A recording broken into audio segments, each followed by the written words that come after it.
Welcome back. If you're just tuning in, you're onto the Midday Show live on ECWA TV Africa.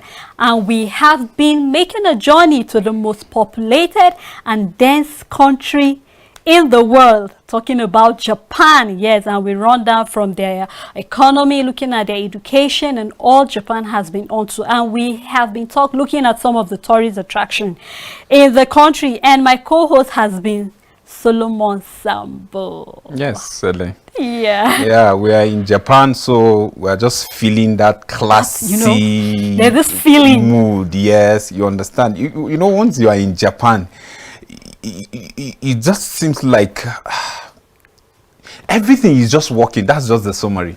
Everything is just working. Everything will work. Yes, everything sleek. Like you don't need to really no stress. No stress. I think that's just the perfect summary. Okay, you know? yeah. And we have the Osaka Castle, built in 1586 by the famous Japanese warrior and politician Toyotomi Hideyoshi. Osaka Castle was at the time the largest and the most important fortress in the country. Although destroyed and rebuilt in number of times, the present structure built in 1931 remained true to the original. Exactly. I admire the Japanese for this great, even the fact that it was destroyed during the World War, but they rebuilt it, and then we could see that lots of people, with the moment people are in Japan, you see, apart from going to Mount Fuji, people like to also visit the Osaka Castle because it's a sight to behold. It's a very beautiful castle. I mean, when you go to, just like we're saying in the beginning, that there's need for evangelism because most of this castle, they have shrines and all that. But then that doesn't, we won't neglect the fact that it still brings to them revenue in that country. Yes. I mean, it's something that the Japanese government are very proud of, looking at their religion. In everything, because if you notice, everything about Japanese, it has a way of linking them to their religion. So anywhere you go, it links you to where they're coming from, their beliefs, their morals, their norms, and all that. So that's the way the Japanese culture, runs, and it's in everything they do. We could see it even in their, in their tourist attraction. Much as it's important, to have morals, it's equally very, very important to have Christ. Exactly. Because that seals it. Yeah. Because after this life, there's another life, and you can't get there unless through Christ. Exactly. So you see the importance of receiving Christ as a personal Lord and Savior, because after now, where else? And then we have the only way, the only truth is Jesus Christ. Exactly. So we hope that someone out there is listening. If you have Christ, fine. You keep building the faith, applying the fruits of the Spirit, being kind, being nice, being loving. You can name them. Exactly. You can name them. And then, when you talk about your explaining, they are so attached to their culture in the sense that, they don't like the history to miss track. So that's why you will see any important thing that has to do with them, they make sure, even if it's destroyed, they rebuild it. So constantly they do that so that to keep that history alive. Yeah, so any generation that comes after will not forget its roots. It's important that you know where you're coming from and where you're going, and that's what the Chinese government, the Japanese government, are really working hard to see that they maintain that. And I think I would like us to look at some of the midday activities that the Japanese are involved in, because they work around the clock. So most time they're involved in shopping. Yes. You find some of the largest shopping mall of the world. And they have so many cute things. I don't know, maybe that's why I love Japan. Very flashy things, good things. You see lots of shopping malls, and in the shopping mall you can meet a restaurant there, you can meet an electronic shop there. I mean, very beautiful places, and even very cheap places too, just in case you do not have the money to go to classic shopping mall. There are shopping malls that you could get equally good things as the big ones. So I think it's really something that most of the Japanese are involved in. And even when it comes to those those who visit there for tourists, you know, tourism there. You know, they make sure that they shop 1 or 2 things so that you can bring something for your loved ones back here to show an evidence that I've been to Japan and this is something I would like you to have. I mean, it's really something I admire the Japanese government for when it comes to some of the activities, which is shopping. They love shopping a lot. Now, you see, that's the reason why you talk about them not really having time, that this is the time for this. It is a country that every minute, every hour, it's important. Somebody is making money, yes, activity is going. And then, you know, the country is getting money and individuals are putting food on their table, and then life goes on like that, which is very important. And they try to make it to the tourists, you know, that when you come, there are different options, even to the shopping malls, like you rightly said, you know, so that at least you can go and say, I'll get this. This one, no, is not my type or my capacity or something. At least you have. They have created so many places that you can't just be left out simply because they make sure they create that environment for every you, class. for every class, to really have something and say, okay, yes, this one is. And I think it's very, very important. It is very, very key. That keeps the country going, goes round the clock. Japan is a place to be. Japan is Really? a place to be. It's a place for And then if you are a lazy person, I don't think you can survive in Japan. Yes, because it's a busy Very place. busy People are working day in, day out, like to bring out something, to make something, or creating solutions to issues, you know, of life, whether locally or globally. Yeah, and that's why because of the way they're very busy, you can be in a train with someone and then you see he or she will just, you know, create like a private space within them and they're sleeping. Why? Because they didn't get to sleep at home, or they didn't get to sleep because they are walking around the clock. So you just be in the train or in the bus with someone and then you see he or she's already fast asleep. Asleep, yes. That's to show you how innovative they are. And you know, another midday activity that they're involved in is sports, because apart from the sumo, which is a part of like a wrestling to them, their own wrestling, that part, they also love sports such as soccer, baseball, golf, especially those from the higher class. You meet them either in the golf club, playing golf and all that. So it's another thing you meet most of the Japanese also get involved in. They love sport just like every other Western country do. So it's something that just in case you find yourself in Japan, try and see 1 or 2 sports that they do, even when it comes to all those their martial arts, you know, all these things are things you find them, the Japanese are involved in. Make sure that they train. You see a child as young as 5, 10, they're already involved in that. It's something very cute and beautiful about Japan, you know. I'm wondering why martial art? I love that because it helps you to learn how to defend yourself, you know, because with things that are happening, insecurity here and there, I mean, learning that is something that, and you know, when you go to some of our schools here in the developing countries, they try to put that into like an extra curriculum activity for kids, so that you learn one or 2 things like this, so that you could be able to defend yourself when it comes to insecurity or anything. But it's just something you know that you can do. So I think it's something I would like to register and learn. Okay. Yes. So I'm leaving you in Japan for 6 months. No problem. So that you learn martial art, right? I will. Okay. So no problem. I'm leaving Celia in Japan.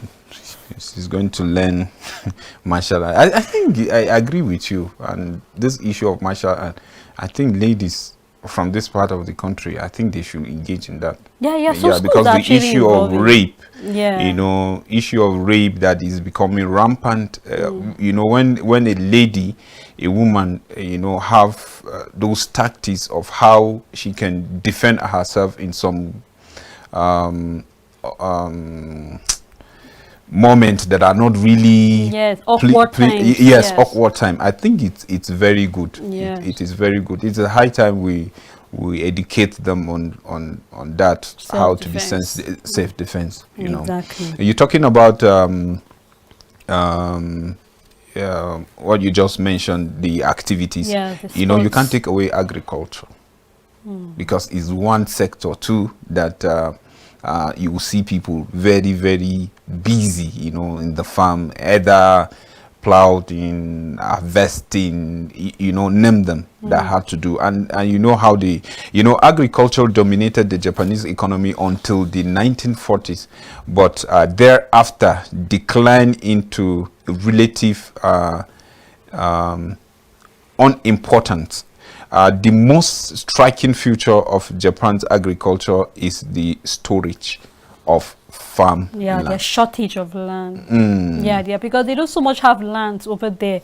We mentioned the fact that the country is overpopulated. So you made that's why I mentioned earlier on, agriculture is really not part of their, you know, when they talk about revenue, they're not so much involved in farmlands. And even when it comes to keeping, that's why most time when it comes to their, because they have lots of sea animals there, so they concentrate on, you know, insemination of those fishes and drop them in the water. So they don't really have lands to, you know, talk about planting and all that. So it's one of the but things. Look at the innovation. Very innovative. Yes. You know, now they are not talking about the farming.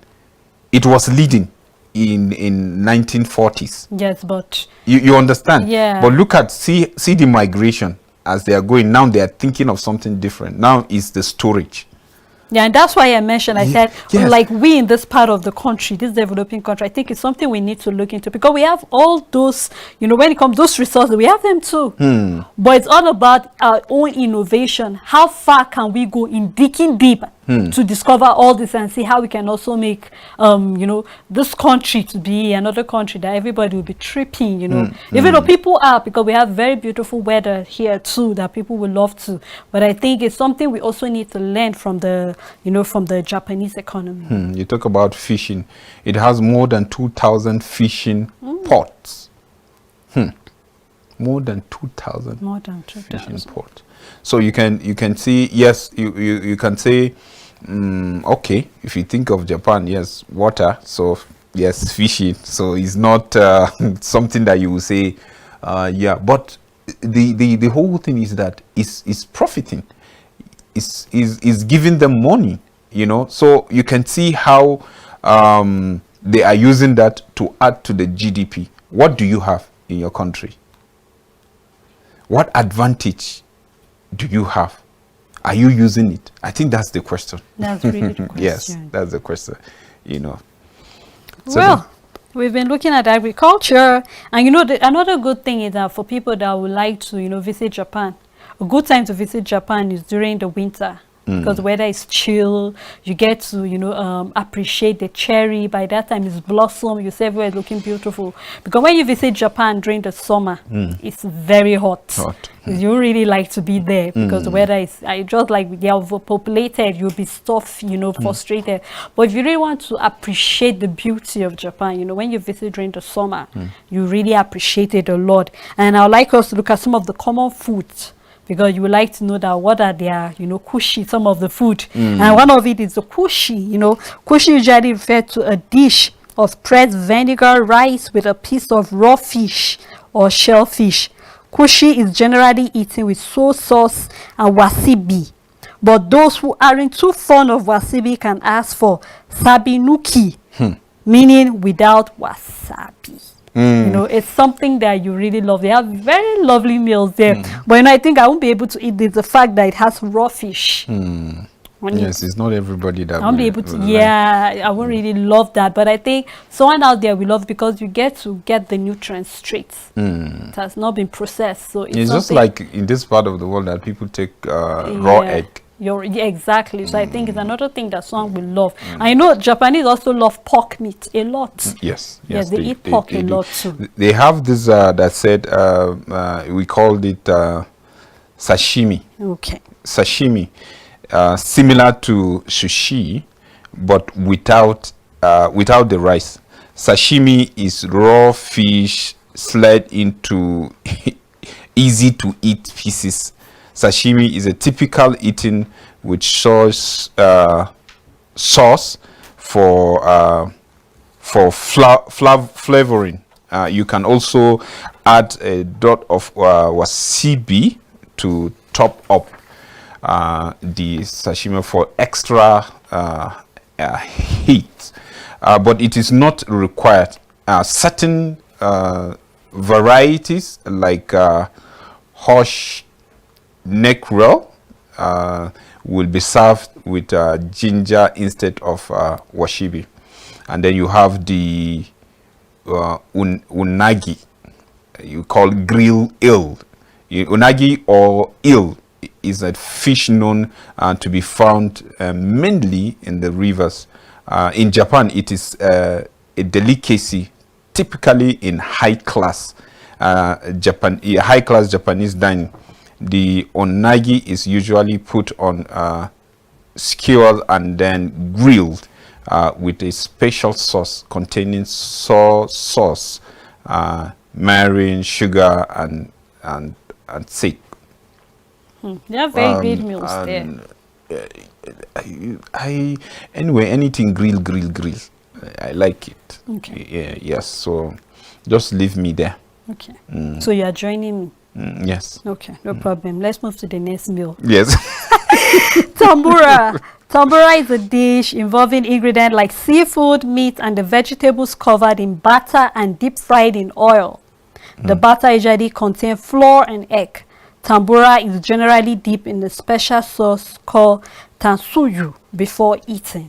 I mean, it's really a meal I would love because it's cooked and it's deep fried, and there are a lot of flour, because anything with flour, leave me there. I love it a lot. So I think it's a meal I really love to eat from the Japan. Okay, I'll leave you with flour. Let's go to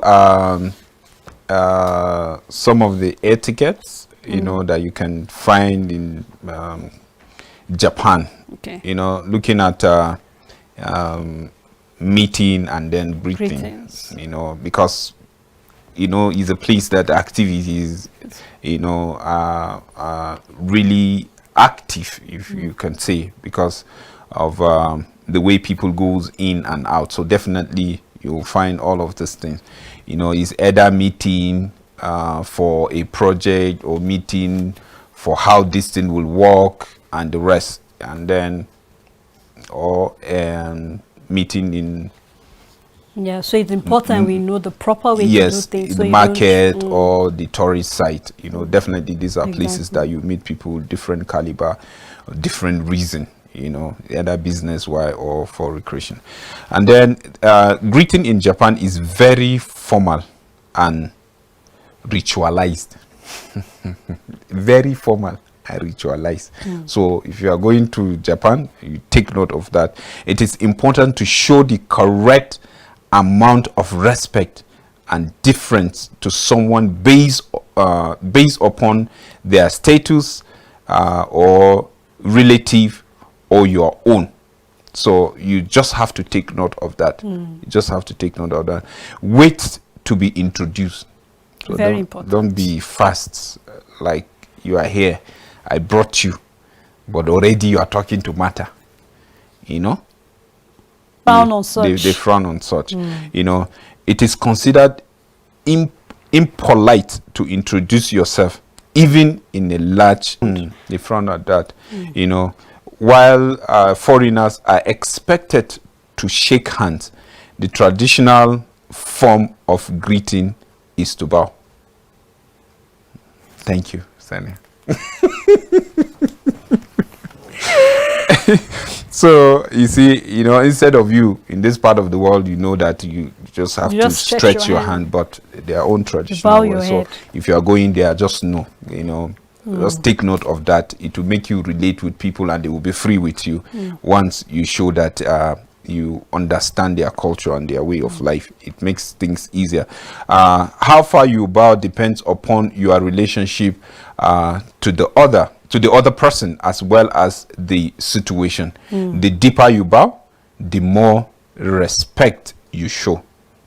And then if foreign visitor may bow the head slightly, you know, like the way you did, slightly, since no one expects foreigners to generally understand the subtle nuances of bowing. Yeah, exactly. So at least you know the